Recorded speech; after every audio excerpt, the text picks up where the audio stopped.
Aimé, j'espère que vous allez bien. Ça fait un petit moment que j'ai pas partagé quelque chose.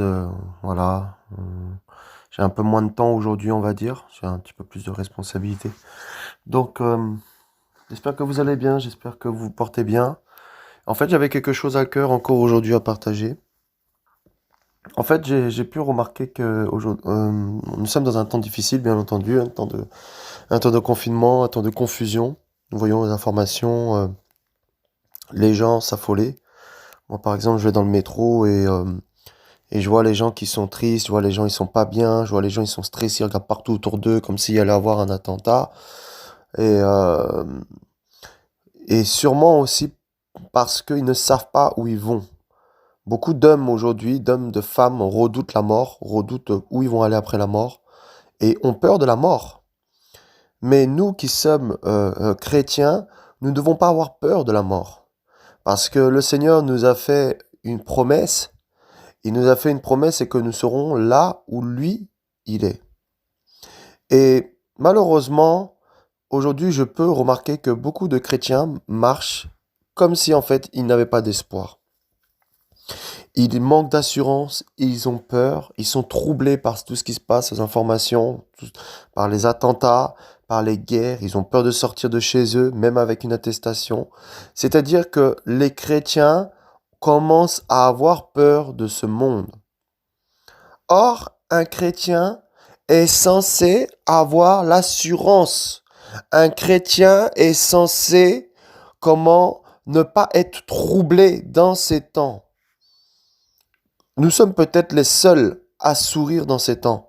Non que nous soyons joyeux de ce qui se passe, mais nous savons que tous ces signes, toutes ces choses qui sont en train d'arriver sont écrits, que le Seigneur nous avait prévenus, non seulement par les Écritures, mais aussi par des songes et des visions. Il a dit que dans les derniers temps, il répandra son esprit sur toute chair, et que vos fils et vos filles prophétiseront. Et le Seigneur me faisait comprendre que le Seigneur est en train de donner de plus en plus de visions et de songes à ses enfants. C'est pour les rassurer. C'est pour qu'ils ne soient pas dépassés par les événements qui vont se produire. C'est pour que lorsque cela va arriver, ils puissent garder la foi. Parce qu'il a dit que lorsque je reviendrai, trouverai-je de la foi. Parce que le monde sera tellement chaotique. Parce que le monde est en train de changer de face.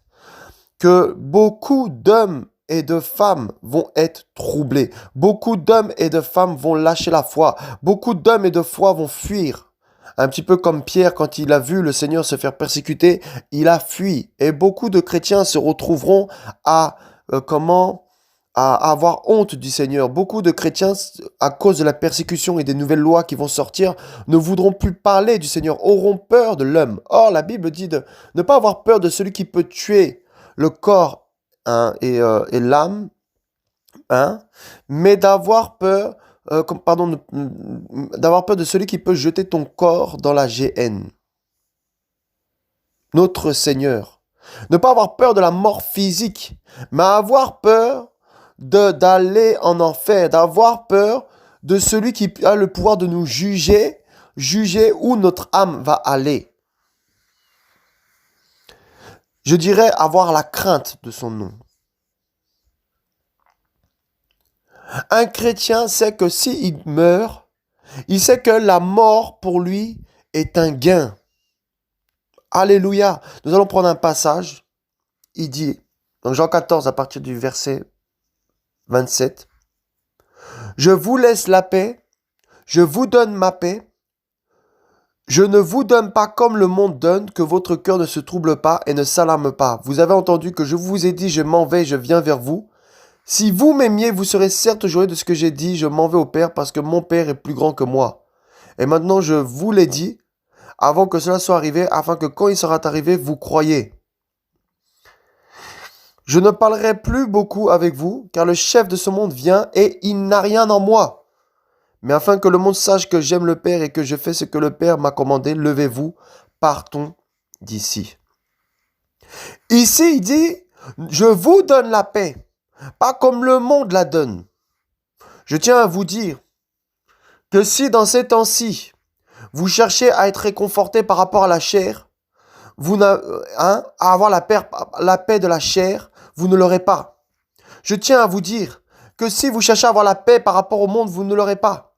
La paix que le Seigneur donne n'est pas une paix selon le monde, n'est pas une paix qui est régie par les choses du monde. Mais c'est une paix spirituelle, c'est une paix du cœur, c'est une paix qui fait que nous savons que nous avons cette alliance avec le Seigneur et que lorsque nous allons partir de cette terre, nous savons où nous avons. Cette paix-là, en fait, c'est l'assurance du salut. C'est l'assurance que peu importe ce qui nous arrive, alléluia, nous croyons que nous allons aller à la nouvelle Jérusalem. Nous croyons que notre Père va revenir nous chercher. Nous croyons que nous allons aller au paradis. Nous ne sommes pas troublés par les événements. Pour nous, la mort est une étape. Pour le monde, la mort est une fatalité. Pour nous, la mort, nous quittons nos tentes terrestres, notre corps terrestre pour revêtir notre domicile céleste. Nous ne sommes pas dépassés par les événements, bien-aimés. Non. Non, non, non, non. Et Paul le dit. Paul, il le dit. On va prendre un passage, mes amis. Alléluia.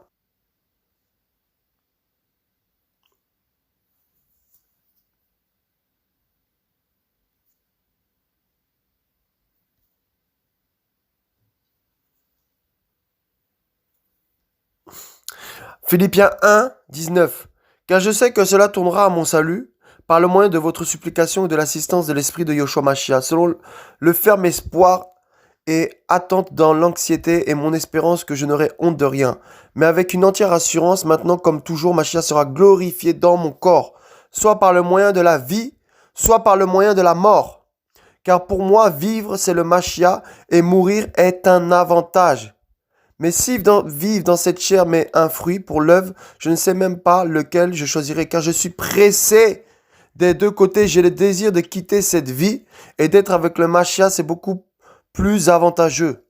Mais demeure dans la chair est plus nécessaire à cause de vous. Donc on dit qu'il voulait quitter sa chair.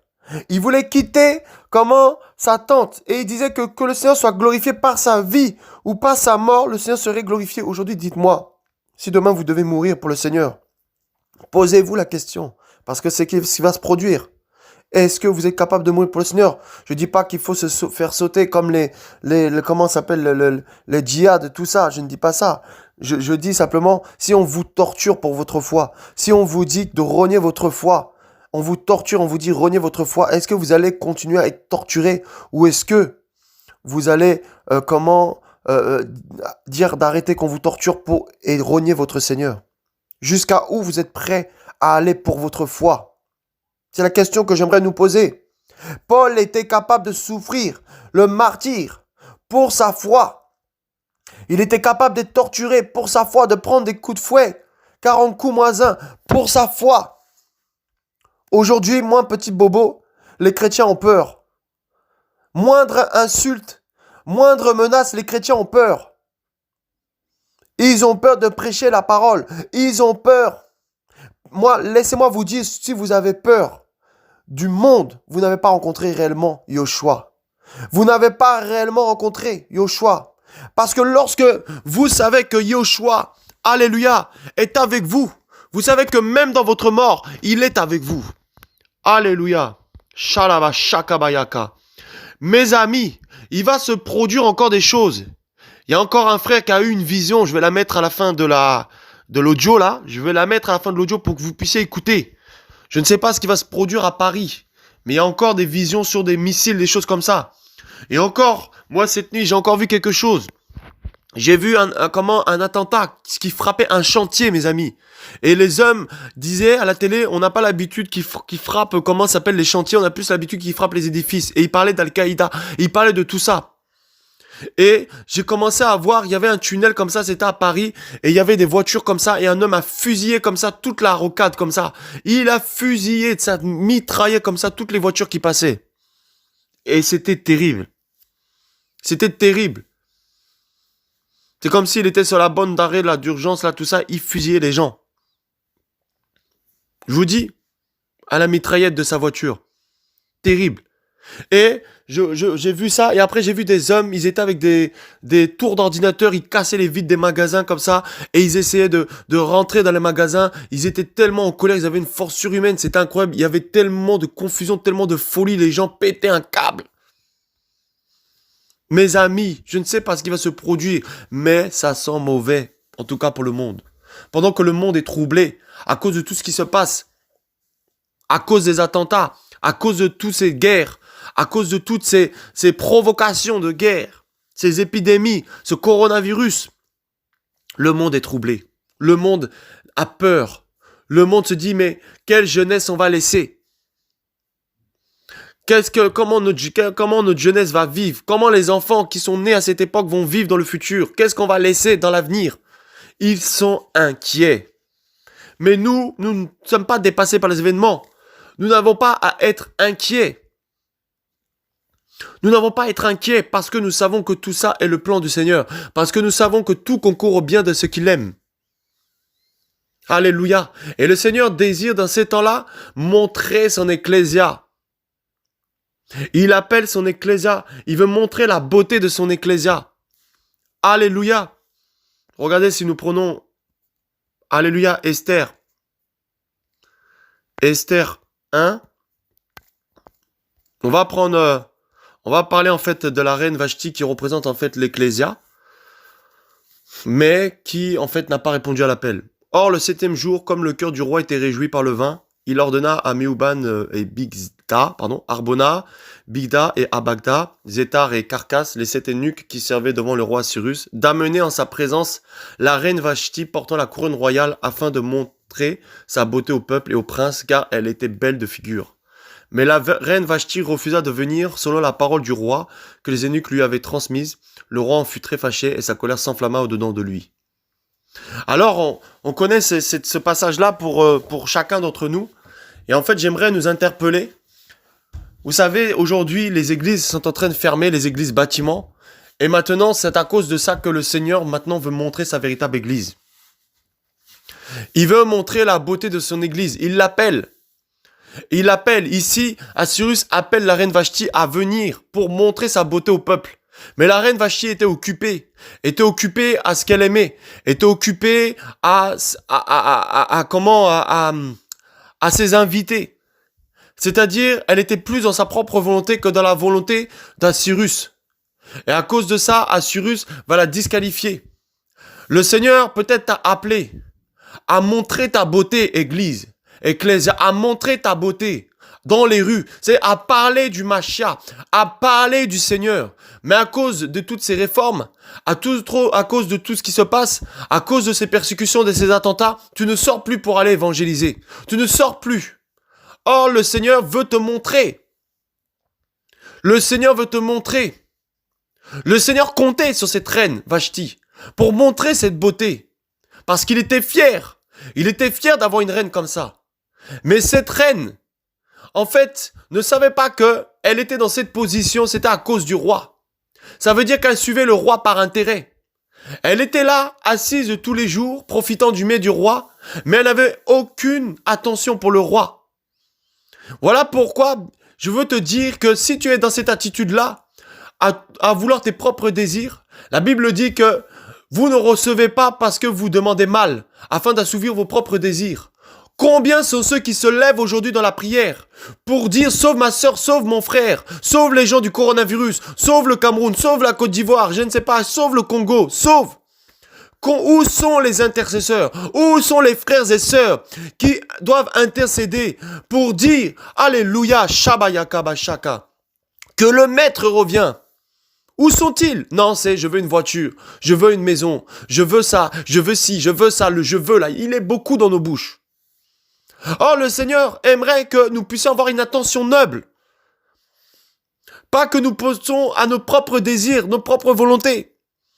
Et quand nous regardons par la suite Esther chapitre 2, nous voyons qu'en fait le Seigneur va demander en cas Cyrus d'avoir une nouvelle reine, parce que cette reine Vashti n'avait pas, en fait, n'était pas à son poste quelque part, n'a pas répondu à l'appel à laquelle le Seigneur l'appelait.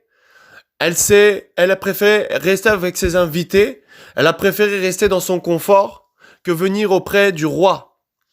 C'est-à-dire qu'elle a oublié que cette position elle l'avait à cause du roi. Et le roi l'a disqualifiée. Et il va demander à ce que plusieurs vierges se présentent. Et nous allons voir quelque chose que hier j'ai lu. Alors, nous allons prendre... Alors, Esther 2 à partir du verset 15. Quand son tour d'aller vers le roi fut arrivé, Esther, fils d'Abishai, oncle de Mardokhai, qu'il avait prise pour sa fille, ne demanda rien, sinon ce que fut ordonné par Hégai, eunuque du roi, gardien des femmes. Esther portait grâce aux yeux de tous ceux qui la voyaient. Hein? Donc en fait, ici nous voyons en fait, parce qu'il y avait une préparation de toutes ces vierges, pour savoir qui serait la future reine. Et nous voyons en fait que Esther n'a rien pris de plus. Elle est venue vers le roi tel qu'elle était. Elle n'a pas cherché du superflu. Aujourd'hui, nous remarquons que beaucoup de chrétiens essaient d'impressionner le Seigneur. Ils vont jeûner pendant des heures, ils vont prier pendant des heures, tout ça. Je ne sais pas trop quoi faire des œuvres et tout ça. Mais ce n'est pas ça qui impressionne le Seigneur. Quand je parle de l'appel, le premier appel, c'est l'appel à la sanctification. C'est l'appel à la crainte du Seigneur. Et quand nous sommes dans la crainte du Seigneur, à la sanctification, lorsque nous prions, nos prières montent comme un parfum de bonne odeur et le Seigneur peut répondre à nos prières. Et le Seigneur nous exauce parce que la prière du juste a une grande efficacité. C'est le premier appel. Je ne parle pas de l'appel prophétique. Je ne parle pas de l'appel pastoral. Je ne parle pas de l'appel apostolique. Je parle de l'appel de sacrificateur. Et nous voyons que Esther, comment elle va de elle-même aller vers Assuérus et elle va aller avec son cœur. Toutes ces femmes-là sûrement se sont dit, nous on va prendre des robes, on va prendre des trucs, on va prendre des choses en plus, on va essayer d'impressionner le roi, de séduire le roi. Mais en fait, elle n'avait pas compris que le roi n'était pas dans le superflu. C'est impossible, bien-aimé, que tu séduises le roi. C'est impossible que tu séduises le roi. Tu ne peux pas, bien-aimé, séduire le roi. Non, tu ne peux pas. Tu ne peux pas séduire le roi. Voilà pourquoi je t'invite à plutôt donner ton cœur au Seigneur. Tu peux donner la dîme que tu veux. Tu peux donner l'argent que tu veux. Si ton cœur n'est pas droit, ça ne sert à rien. Ça ne sert à rien. C'est le cœur que le Seigneur recherche. Et nous voyons que Assuérus va agréer cette femme. Et le peuple aussi, parce que cette femme n'a pas pris de surplus. Elle n'est pas venue avec des choses en plus. Elle n'est pas venue, voilà. Comme aujourd'hui ces ecclésias, ces églises, ces frères, soi-disant, qui sont là tous en costard, machin, bien habillés, mais ce sont des tombeaux blanchis. Ils sont bien habillés en blanc sur eux. Ils sont propres. Mais c'est la religion. Ils nettoient l'extérieur de la coupe, mais l'intérieur est plein de rapines. Et c'est ce qu'on voit aujourd'hui. Donc voilà pourquoi le Seigneur a fermé toutes ces églises. Parce que c'était la séduction. Ils ont l'image de la piété, mais ils ont renié la force. Et le Seigneur a fermé. Et maintenant il dit, voilà mon ecclésia, elle est cachée. Elle est cachée et c'est moi qui vais la montrer. Alléluia. Alléluia. Bien-aimés, nous voyons par la suite que le peuple juif va être persécuté à cause de Haman. Et nous voyons qu'en fait, Esther va en fait partir pour intercéder en fait auprès du roi. Et Esther n'avait pas le droit de rentrer parce que le roi ne l'avait pas appelé et que si quelqu'un rentrait dans sa présence alors que le roi Assuérus ne l'avait pas appelé, il pouvait mourir. On pouvait l'exécuter. Mais cette reine Esther pensait au peuple juif qui souffrait. C'est-à-dire que lorsqu'elle va se présenter, elle va jeûner, le peuple va jeûner, tout ça pour elle aussi. Elle va rentrer avec une noble cause. Elle va aller devant le roi demander sa grâce, sachant qu'elle peut laisser sa vie. C'est l'image du sacrificateur. Es-tu capable de laisser ta vie pour ton peuple, pour le peuple? Es-tu capable? Elle savait qu'elle risquait sa vie parce que le roi pouvait la frapper. Mais elle s'est dit qu'elle va y aller de toute manière parce qu'elle pensait plus à son peuple qu'à elle-même. C'est le sacrifice. Elle avait un attribut. Alléluia, du Christ en elle. Alléluia. Et elle est allée. Et quand elle est partie, on nous dit que le roi Assuérus l'a agréé, il a tendu le sceptre. Pourquoi? Parce que cette reine Esther savait que il n'y a rien, en fait, en elle, qu'il n'y a rien de bon en elle. Elle savait que la victoire venait simplement d'Assuérus. elle pouvait obtenir que la victoire par Assyrus. Elle aurait pu se dire, tiens, je vais prendre des armes, je vais prendre des choses comme ça, et puis je vais aller combattre. Non, elle est partie, elle savait que de elle-même, elle ne pouvait rien faire. Elle est partie rencontrer Assyrus, et Assyrus était celui qui donne la victoire, celui qui donne le mandat, celui qui donne l'onction, celui qui donne le bâton, l'autorité. Alléluia. Aujourd'hui, nous voyons beaucoup de chrétiens qui s'appuient sur leur propre sagesse, leur propre intelligence, qui vont vouloir faire les choses charnellement, un combat charnellement. Mais quand nous voyons tous les prophètes que le Seigneur a choisis, par exemple, quand nous voyons Jérémie a dit, je ne suis qu'un enfant. Quand nous voyons Moïse, il a dit, Moïse il a dit, je ne sais pas parler. Les gens et les prophètes que le Seigneur a appelés, c'est des gens qui se sous-estimaient. C'est des gens qui n'avaient pas confiance en eux-mêmes. C'était des gens qui ne voyaient rien de bon en eux. Misérables. Ils se sentaient misérables. Et c'est ces personnes-là que le Seigneur a utilisées. C'est pas des personnes qui ont dit, moi je suis apôtre, moi je suis prophète, moi je suis archibishop, grand bishop, archi-révérend, je ne sais pas quoi. Ce ne sont pas ces gens-là que le Seigneur a utilisés. Non, ce sont les gens qui ont dit qui ont senti qu'ils n'étaient rien, que le Seigneur a brisé dans le désert jusqu'à temps qu'ils ne savent plus parler et le Seigneur les a envoyés avec un bâton. C'est ces personnes-là que le Seigneur a envoyées. Tout comme cette reine Esther qui disait que non, je ne peux rien de ma propre force. Je peux faire tous les plans que je veux. Mais ça ne marchera pas. Je dois demander au roi et lui, il est la solution pour mon peuple. Alléluia. Alléluia, tu peux aller évangéliser. Mais si tu pries pas avant, il n'y aura pas d'efficacité. Tu peux prêcher, mais si tu n'as pas prié avant, il n'y aura pas d'efficacité. Parce que tu t'appuies sur ta propre force. Vous savez, le Seigneur a donné un bâton à Moïse.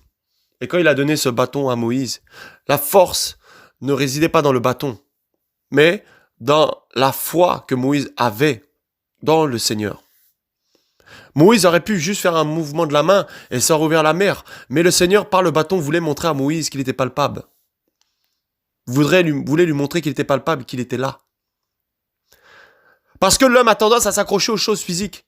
Et aujourd'hui, bien aimés, dans cette génération, nous devons saisir le Seigneur par la foi. Et quand vous regardez les disciples, quand ils étaient sur la terre avec Yoshua, quand il est mort à la croix, ils ont commencé à perdre espoir, ils se sont dit, ça y est, il nous a abandonnés. Ils ont dit, ça y est, il n'est plus là. Et pendant 40 jours, il va revenir et il va commencer à les habituer à sa présence afin que quand il va partir, pour la deuxième fois, parce qu'il est ressuscité entre-temps, voilà, qu'ils puissent savoir qu'il était toujours là jusqu'à la fin de leur vie. Jusqu'à aujourd'hui, nous croyons qu'il est là avec nous. Il les a habitués à l'atmosphère spirituelle. Les disciples n'avaient pas du mal à saisir le Seigneur lorsqu'il était terrestre, lorsqu'il était physique avec eux. Mais ça demandait maintenant, quand il était parti, maintenant il fallait qu'il le saisisse par la foi. C'est-à-dire qu'il fallait qu'il le touche par la foi. Il fallait qu'il le voie par la foi. Il fallait qu'il l'entende par la foi. Il fallait qu'il le croie par la foi. Et la foi rendait les choses présentes. Les choses présentes qu'on espère. Et la foi vient de ce qu'on entend, et ce qu'on entend vient de la parole du Seigneur. Donc, pour garder cette foi, il fallait qu'il reste dans la parole du Seigneur. Alléluia. Il fallait qu'il reste dans la parole du Seigneur. S'il ne restait pas dans la parole du Seigneur, il ne pouvait pas garder foi. Voilà pourquoi, dans ces temps aussi difficiles, bien-aimé, tu dois rester dans la parole du Seigneur. Tu dois rester auprès de la parole du Seigneur parce que c'est elle qui va te donner le discernement. Parce que si tu commences à t'enivrer de ce monde, parce que cette femme, cette sirène qui enivre les habitants de la terre actuellement par la séduction et par son vin, quelqu'un d'enivré n'a pas le discernement. Quelqu'un d'enivré ne sait pas où il va. Quelqu'un d'enivré ne sait pas les événements qu'il y a devant lui. Il ne peut même pas les comprendre. Il va être confus. Il n'a pas conscience du danger devant lui. Et aujourd'hui, cette femme enivre les habitants de la terre. Mais toi, tu ne dois pas t'enivrer de ce vin de la débauche. Tu ne dois pas faire de tes membres, les membres d'une prostituée. Tu ne dois pas te souiller avec le péché, mais tu dois rester dans la présence de Yoshua Mashiach pour recevoir les visions que le Seigneur veut te donner, pour recevoir le mandat que le Seigneur veut te donner, pour recevoir les commandements que le Seigneur veut te donner. Alléluia. Pour être un outil dans cette, fin des temps. Parce que le Seigneur veut utiliser des hommes et des femmes. Il veut mettre des hommes et des femmes à des postes. Il les appelle à des postes pour montrer sa beauté. Alléluia. Ne refuse pas cet appel. Ne dis pas que moi je ne peux pas. Ne dis pas que moi je ne suis pas capable. Parce que justement quand tu le dis, c'est cela que le Seigneur utilise. Donc ne t'inquiète pas. Le Seigneur utilise les gens qui disent que moi je ne peux pas. Les personnes qui disent moi je peux, le Seigneur ne les utilise pas. Parce que c'est quand je suis faible qu'alors qu'il est fort. Bien-aimé, je ne peux pas. Et c'est parce que je ne peux pas qu'il est en train de faire. C'est parce que je ne peux pas qu'il est en train de vous toucher chez vous. C'est parce que je ne peux pas qu'il est en train de vous remplir chez vous. C'est parce que je ne peux pas qu'il est en train de vous restaurer chez vous. Parce que moi, je ne peux pas. Moi, je ne suis qu'un homme. Je ne suis qu'un porte-parole. Un porte-parole de Yoshua Mashiach. Je porte la lumière, mais c'est pas de moi qu'émane la lumière. Qu'on ne vous trompe pas. Lucifer, ce qu'il a fait, c'est qu'il croyait que la lumière, c'est lui qui la portait. Pendant que la lumière émanait de lui. Mais il la portait juste. Et à cause de ça, il a été chassé du ciel. Il a été disqualifié. Mon ami, tu portes la lumière, tu es la lumière du monde, mais ce n'est pas de toi que vient la lumière. Le jour où tu quittes la présence du Seigneur, tu n'auras plus cette lumière pour éclairer les autres. Tu ne seras plus cette étoile qui brille dans un lieu obscur.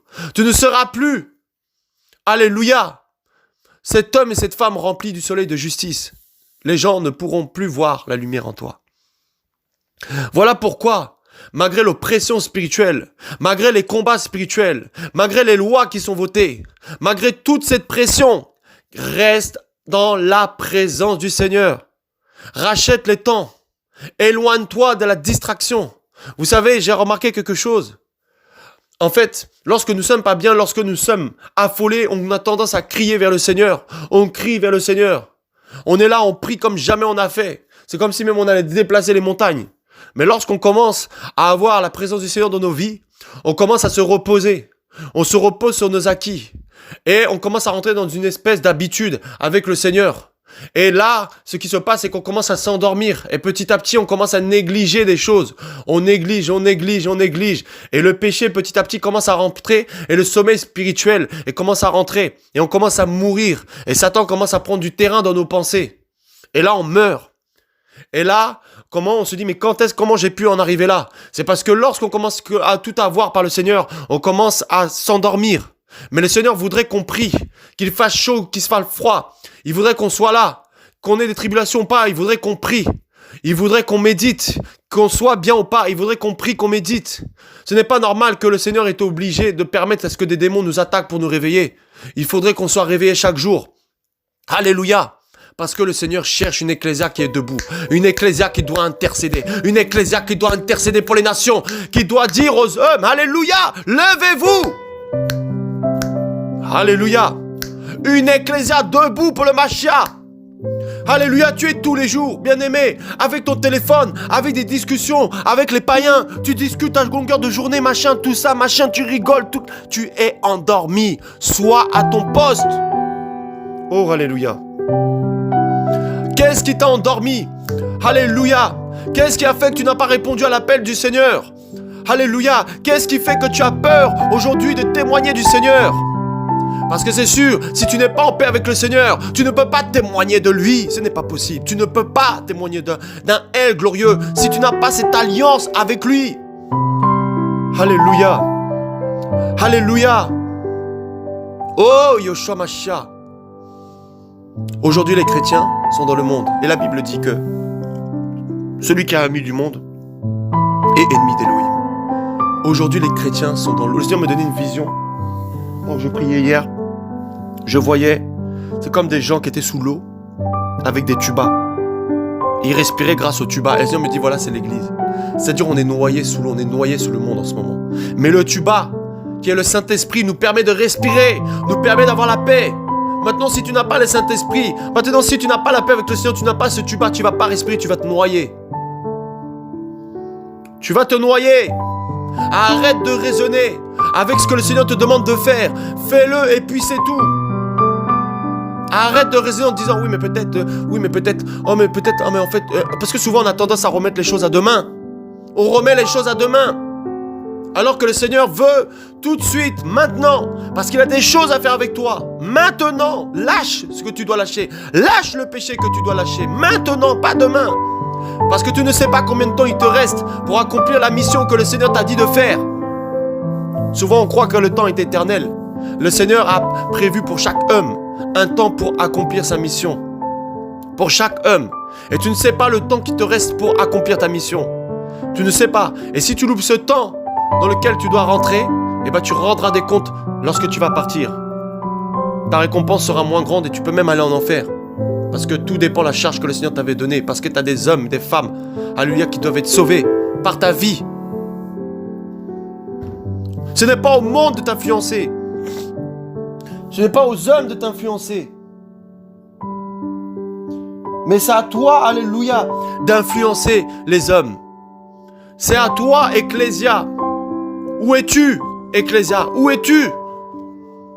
Tu te caches, tu trembles, alors que tu as l'Éternel des armées devant toi. Où es-tu? Tu dis, moi je connais pas, c'est le Seigneur, je peux pas témoigner de lui. Mais rien que l'amour qu'il t'a donné, tu peux dire, Yoshua m'a tant aimé. Il m'a tant aimé, il m'a rempli d'amour, il a comblé mon cœur, ça tu peux le dire. Tu n'as pas besoin de connaître la parole par cœur. Pourquoi lorsque tu vas dans un magasin, là tu ne témoignes pas aux gens autour de toi? Au moins une fois par jour, essaie de témoigner du Seigneur. Tu ne sais pas quelle âme peut être sauvée. Mais non, tu gardes ça pour toi jalousement. Ce trésor magnifique. Tu gardes ça pour toi jalousement. Tu as la solution, tu as la clé. Tu as les clés pour les menottes. Les menottes spirituelles. Parce que les hommes aujourd'hui sont avec des menottes spirituelles. Toi, tu as la clé.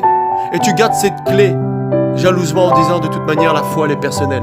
Elle est personnelle, elle est chacun pour soi. Ah bon? Tu vas rendre des comptes au Seigneur. Parce que tu n'as pas témoigné de sa part. Parce que tu n'as pas parlé de sa part. Non mais moi, de toute façon, je suis timide. Oh, qu'est-ce que les gens vont penser de moi? Qu'est-ce qu'ils vont penser de moi? Tout ça, tu as honte du Seigneur. Si tu as honte du Seigneur, il aura honte de toi. Et tu n'iras pas au ciel. Il a dit, celui qui a honte de moi, j'aurai honte de lui. Tu as honte du Seigneur? Tu as honte de proclamer sa parole au travail? Tu as honte de proclamer sa parole, dehors? Dans les magasins, tu as honte de crier? Parce que tu te dis, mais comment les gens vont te regarder? Si tu regardes à ton propre apparence, ça veut dire que tu n'as pas compris qui était dans ta vie. Parce que Yoshua, Mashiach, n'a pas regardé à lui-même. Il n'a pas regardé. Il n'a pas regardé à sa puissance, à son pouvoir, mais il a quitté sa gloire au ciel. Et il est venu comme voyageur étranger sur la terre. Parmi nous, tel un homme, mort jusqu'à la croix. Malgré qu'on se moquait de lui, il n'a pas regardé. Il a parlé, il a parlé. Il savait pourtant qu'il était la vérité. Mais il ne sait pas, il n'a pas regardé à ça. Il a accepté d'être moqué. Il a accepté qu'on le traite de tous les noms. Il a accepté à ce qu'on le fouette. Pourquoi? Pour toi. Et toi, Ecclésia, es-tu capable? Es-tu capable? Oh, mais qu'est-ce que ma soeur va penser? Oh, mais qu'est-ce que mon frère va penser? Oh, qu'est-ce que mon père va penser? Moi, ma famille m'a rejeté à cause de ce message. Mais je sais qu'un jour, le Seigneur va les toucher. Mais j'ai le roi des rois, c'est le plus important. Celui qui me connaissait avant que je sois dans le sein, dans le ventre de ma mère. Il me connaissait, il connaissait chaque cheveu qu'il allait mettre sur ma tête. Il connaissait les plans de projets de paix et les projets de paix et non de malheur sur ma vie. Il connaissait, alléluia. C'est le plus important. C'est mon premier père. Et c'est lui que je dois honorer avant d'honorer ma famille. Parce que toi, bien-aimé, tu honores ta famille en faisant des choses contraires à la parole. Tu peux honorer la famille à partir du moment où il ne te demande pas de faire quelque chose contraire à la parole. S'il te demande de payer la dot, tu sais que c'est contraire à la parole. Parce que la dot, c'était la loi. Et en plus, c'était un viol. Et si tu sais que ce n'est pas bon, pourquoi tu fais payer la dot? Pourquoi tu acceptes la dot? Non, mais mes parents, sinon ils vont pas agréer mon mariage. Non, mais sinon, comment ils vont penser? Oh, qu'est-ce qu'ils vont penser de moi? Ils vont penser que je suis fou. Bah oui, la prédication de la croix est une folie pour ceux qui périssent. Nous devons mourir au point de nous oublier de nous-mêmes, au point d'oublier ce que nous sommes, au point d'accepter les crachats, au point d'accepter que nous sommes mauvais. Et puis c'est tout, que nous sommes tous pécheurs et privés de la gloire du Seigneur. Mais que le seul qui est bon en nous, c'est lui. Alors si on subit des outrages pour lui, c'est une gloire. Alléluia, parce que l'esclave n'est pas au-dessus de son maître. Si lui, il est passé par là, si le bois vert a été persécuté, toi, crois-tu, toi, bois sec, tu ne seras pas persécuté? Tu veux l'onction? Tu veux vivre la gloire du Seigneur, mais tu ne veux pas passer par là? Tu préfères la facilité. Tu vas écouter les messages évangéliques, les messages qui caressent ta chair, les messages qui te disent que tu vas être champion, les messages qui te disent que tu vas avoir de l'argent, les messages qui te disent que tu vas avoir une grande maison. Mais quand on te dit, tu dois arrêter, sortir du péché, tu dis non, pourquoi tu me juges? Voilà ma génération. Voilà l'ecclésia d'aujourd'hui. L'église aime trop entendre des belles choses, des choses, oh, qui bercent, qui bercent. Et vous voyez, quand on berce un enfant, qu'est-ce qui se passe? Il s'endort. Vous voyez, il s'endort quand on le berce. Et bien, c'est ce que font la plupart des dirigeants aujourd'hui d'assemblée. Ils bercent les gens par des paroles doucereuses. Ils bercent les gens par l'évangile de la prospérité. Ils bercent les gens par des promesses. Mais jamais ils vous diront, sortez de l'impudicité, qu'il n'y a pas de divorce et remariage. Jamais ils vous diront, hein? Jamais. Ils vous diront que le péché mène à la mort, que sans la sanctification, personne ne verra le royaume des cieux. Jamais ils vous diront cela. Parce qu'ils sont amoureux de l'argent, amis des voluptés. Ils ont fait pour Dieu leur vente, ils ont pour Dieu leur vente. Donc jamais ils vous le diront. Parce que vous êtes leur gagne-pain. Parce que vous êtes leur brebis. Parce que vous êtes leur esclave. Vous êtes leur gagne-pain. Voilà. C'est sur vous qu'ils gagnent de l'argent. Ils vous font payer la dîme en prenant le passage de Malachie 4. Voilà pourquoi vous ne répondez pas à l'appel du Seigneur. Parce que vous croyez que vous avez juste besoin de payer la dîme et que vous serez sauvés. Le Seigneur s'en fout de la dîme. D'ailleurs, la dîme n'est plus l'actualité. Apportez, dit à la maison du trésor. Et c'était donné aux grands prêtres. Aujourd'hui, il a fait le Seigneur de nous des rois et des prêtres. Tous des rois et des prêtres. Donc toi, t'es prêtre aussi. T'es prêtre, lui, il est prêtre. Bon, pourquoi lui, le pasteur, te donne pas toi qui es prêtre? Pourquoi il te donne pas la dîme alors? En fait, Paul a dit donner des offrandes avec libéralité de cœur. Chacun donne selon ce qu'il a résolu. Des entreprises, des chefs d'entreprise, des patrons. Voilà pourquoi le Seigneur ferme toutes ces églises, ferme tous ces ecclésias, ferme tous ces bâtiments, ferme toutes ces industries où on dépouille les chrétiens, où on ne pense pas aux veuves et aux orphelins, où on ne pense pas aux filles et aux filles du Seigneur. Vous êtes là, vous donnez vos dîmes. Regardez les enfants qui meurent de faim dans vos rues. Regardez les veuves qui dorment dans les rues. Et vous donnez, vous enrichissez vos pasteurs. Vous allez rendre des comptes. Vous allez rendre des comptes. Parce que vous enrichissez vos bâtiments. Vos pasteurs ont des piscines. Ils ont des villas. Et vous, vous êtes toujours pauvres. Et les enfants dans la rue meurent toujours de faim. Toujours de faim. Où est passé l'ecclésia qui a compassion de son prochain? Où est passé l'ecclésia? Où est passé l'ecclésia qui cherche la volonté du Seigneur? Où est passé l'ecclésia qui craint le nom du Seigneur? Où est passé l'ecclésia qui crie pour les âmes, pour que les âmes soient sauvées? Où est passé cette ecclésia? Non, c'est une ecclésia qui vit dans le luxe. C'est une ecclésia qui aime qu'on lui dise des choses bien. C'est une ecclésia qui aime le confort. Alors que le Seigneur a dit qu'il avait nulle part où reposer sa tête. Que les oiseaux ont des nids, les renards ont des tanières. Regardez vos bishops qui sont sur des chaises en cuir dans vos bâtiments d'église. Et maman pasteur et papa pasteur. Et ils sont là assis sur leurs chaises en cuir. Et vous, vous êtes là, vous vous prosternez devant eux comme des idolâtres. L'idolâtrie amène en enfer. Je parle à toutes ces églises, à tous ces frères et sœurs qui sont en Afrique, qui m'écoutent, qui vont dans ces églises. Sortez de là-bas, sortez au nom de Yoshua. Si ça n'a pas encore fermé, sortez au nom de Yoshua, sortez de Babylone mon peuple, sortez de là. Le Seigneur n'est pas là-bas. C'est la mascarade, c'est l'image de la piété. Il vous séduit par un beau vêtement, il vous séduit par des beaux discours. Ce sont des loups déguisés en agneaux. Mais sois prudent comme une colombe. Ah mais je trie, je prends ce qui va et puis je jette ce qui ne va pas. Ah bon? Soit il y a la mort, soit il y a la vie. Et Dieu ne se trouve pas dans un bâtiment. Dieu ne se trouve pas dans une église. Nous sommes le temple du Saint-Esprit. L'ecclésia, on ne peut pas la situer quelque part. Elle est partout sur la terre, elle est partout. Elle est l'extension du royaume des cieux sur la terre. Et elle est cachée. Elle ne se revendique, elle ne se revendique pas. On la reconnaît par ses fruits. Quand le Seigneur a envoyé quelqu'un, c'est lui qui le recommandait.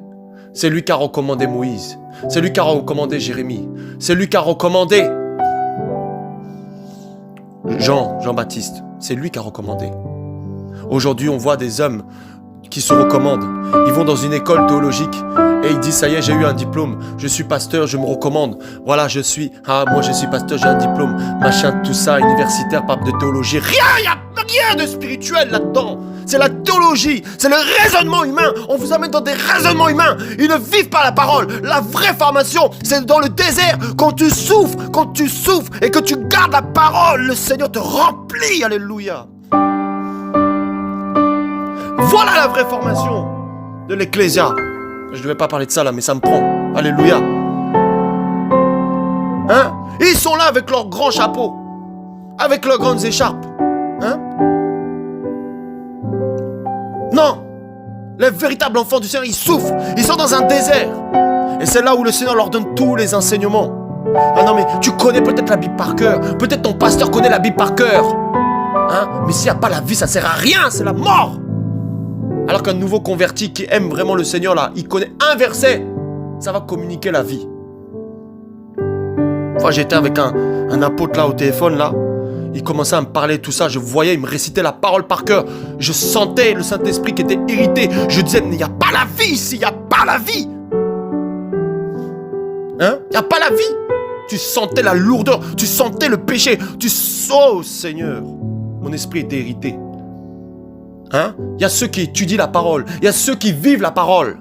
Où et avec qui tu t'assembles? Est-ce que tu t'assembles avec des gens qui vivent la parole? Ou est-ce que tu t'assembles avec des gens qui étudient la parole? Et qui sortent des versets en contexte pour vous dépouiller. Où est passé l'Ecclésia? Yoshua t'appelle. Alléluia, à montrer ta beauté. À montrer ta beauté. Ne fais pas la même erreur que Vashti. Parce que Vashti a resté avec ses femmes. Toi, tu restes dans ton église. Tu dis non, moi je suis là, je suis bien, je suis assis. Je suis avec les invités, je suis bien. Ah bon? Le Seigneur va te disqualifier. Sors. Et va vers le roi, parce qu'il t'invite à sa table. À sa table, il y a des mets succulents. À sa table, il y a le vin de l'esprit. À sa table, il y a l'eau de vie, la source d'eau vive. Dans ton ecclésia là-bas, là, dans ton église là, bâtiment, il y a des citernes crevassées qui ne peuvent pas retenir l'eau, parce que le péché y est. Et quand le Seigneur a envoyé Jérémie, il a dit détruisez, abattez, plantez. Voilà pourquoi aujourd'hui je déracine au nom de Yoshua, je plante. Que toutes ces fausses doctrines que vous recevez soient déracinées. Au nom de Yoshua. Ce matin encore, je regardais une vidéo. Je voyais en fait une église là, en Côte d'Ivoire. Il faisait comment ça s'appelle, des défilés de femmes pour les marier avec des jurys qui votaient. Et ils étaient là, tout ça. Oh, moi j'ai pas de mari, tout ça, c'est la grâce du Seigneur. Paul machin, papa je sais pas quoi a choisi mon mari, tout ça. Donc ces femmes défilaient. Voilà, et puis sur plusieurs critères, sur le critère de beauté, sur le critère de la démarche, sur le critère du service, tout ça, etc., la foi. Et après, les hommes pouvaient choisir tout ça, et puis le jury votait quelles sont les femmes qui ont été choisies pour ces hommes-là. C'était des hommes riches, des médecins, des machins, tout ça, et ces femmes sont contentes, elles disent, oh, le Seigneur m'a béni. Le Seigneur t'a béni de quoi? J'espère qu'il y a quelqu'un qui est là-bas, qui a fait ce défilé-là, qui va tomber là-dessus. Le Seigneur t'a béni de quoi? Hein? Quand Adam a vu sa femme, il a dit voici celle de ma chair, os de mes os. Ève n'a pas fait de défilé. Elle est venue. C'est tout. Regardez les moyens humains. Les chrétiens sont tellement désespérés. Ils n'ont tellement plus la foi qu'ils sont obligés de faire des défilés même. Des femmes, faire des défilés, des mamans comme ça là. Hein? Faire des défilés pour trouver un mari. Hein? Briser l'esprit de célibat. C'est pas l'esprit de célibat qu'il faut briser, c'est ton caractère. Hein?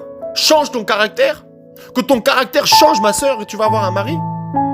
Hein? Briser l'esprit de célibat, je sais pas quoi. Mais comment ça? Non, ton caractère, là, c'est ça qui fait fuir les hommes. Oh, Yoshua, ma chère. Défilé, je sais pas quoi, ça se dandine comme ça marche comme ça fait un défilé de mode. Oh, Yoshua, ma chère, et j'ai regardé ça, j'étais irrité ce matin, j'ai dit, Seigneur, mais où va le monde? Oh là là, Seigneur, où va l'église? Oh, c'est la grâce du Seigneur. Maintenant, depuis que j'étais à ce truc, à cette réunion, tout ça, ce défilé, j'ai un mari. Waouh, quelle grâce, quelle grâce. Ah bon? Et puis, c'est le pasteur qui choisit en plus. Et c'est que des hommes riches, bizarrement. Des hommes désespérés aussi parce qu'ils veulent acheter. Ils achètent les femmes. Une femme ne s'achète pas. Une femme, c'est une grâce que le Seigneur te donne. Laissez-moi parler là. Aujourd'hui, là, ça me prend. Là, faut que je parle. Parce qu'il y a c'est trop n'importe quoi. Faut que les églises, là, les églises, elles se réveillent partout, là, en Afrique, là. Partagez ce message partout, là. Ah oui.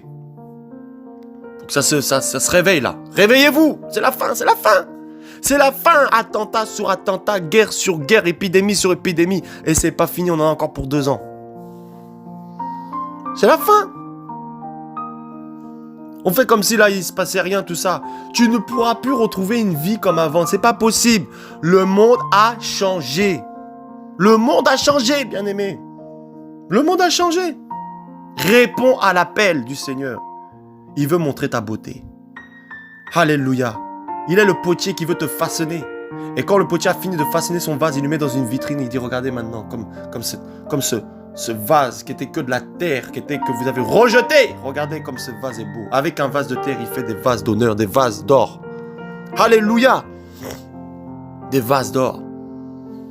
Es-tu un vase d'honneur? Alléluia. Seigneur, merci pour ta grâce. Voilà, je vais, comme je vous ai dit, mettre voilà l'audio là, voilà, des visions et des songes là de frères. Voilà. Soyez bénis. Bonjour ou bien bonsoir frères et sœurs. J'ai à cœur en fait de partager un songe que j'ai eu en fait, que le Seigneur m'a montré concernant certaines choses qui va se passer, dont en fait on avait déjà reçu certaines choses, mais je pense que ça devient en fait une confirmation. Voilà, du coup je vais vous expliquer en fait ce que le Seigneur m'a fait voir.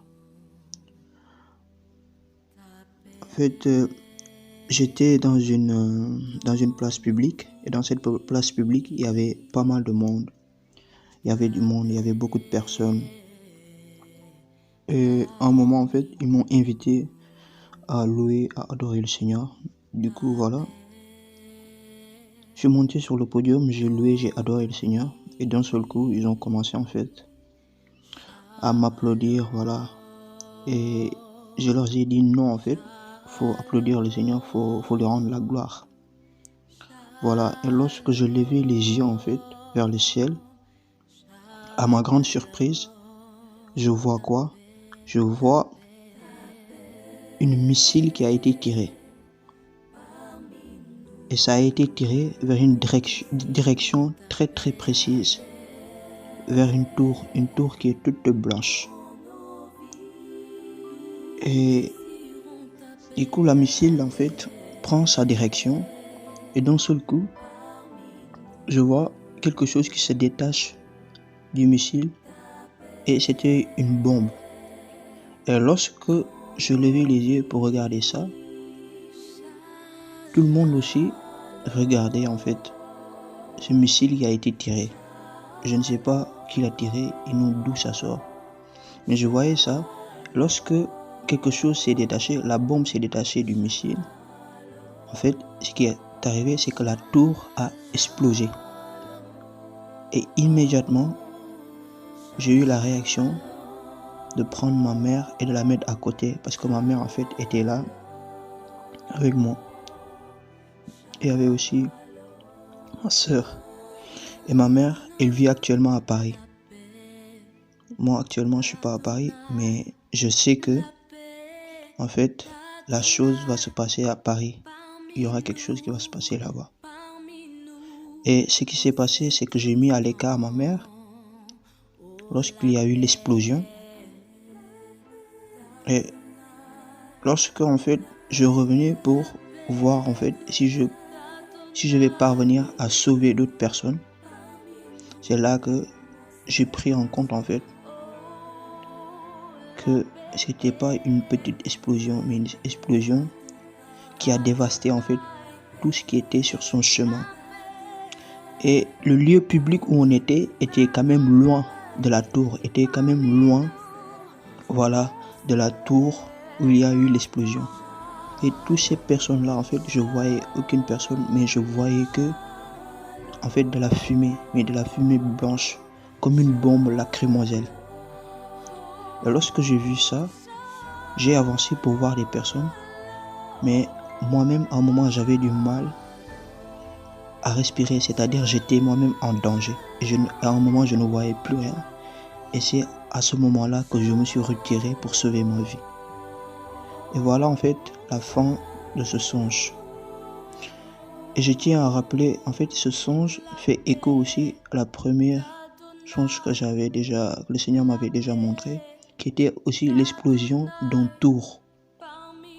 L'explosion d'un tour qui expliquait en fait, voilà, lorsque ce tour-là avait explosé, il y avait eu, voilà, des billets de banque qui ont sauté, tout ça là. Et après, lorsque je me suis réveillé, le Seigneur me faisait comprendre en fait qu'il y aurait des attentats. Et ces attentats-là, on les a vus en fait. On a vu ces attentats-là en fait après les jours qui arrivent. Et voilà, je ne sais pas quand en fait ça va arriver, l'explosion qui aura lieu. Je ne sais pas précisément où, mais j'ai une forte pensée que c'est à Paris. Et je sais que c'est la même tour que j'ai vue, en fait, où il y avait l'explosion, c'est la même tour. Donc voilà, en fait, ce que j'avais à cœur de partager, en fait, et que toute la gloire revienne au Seigneur. Amen.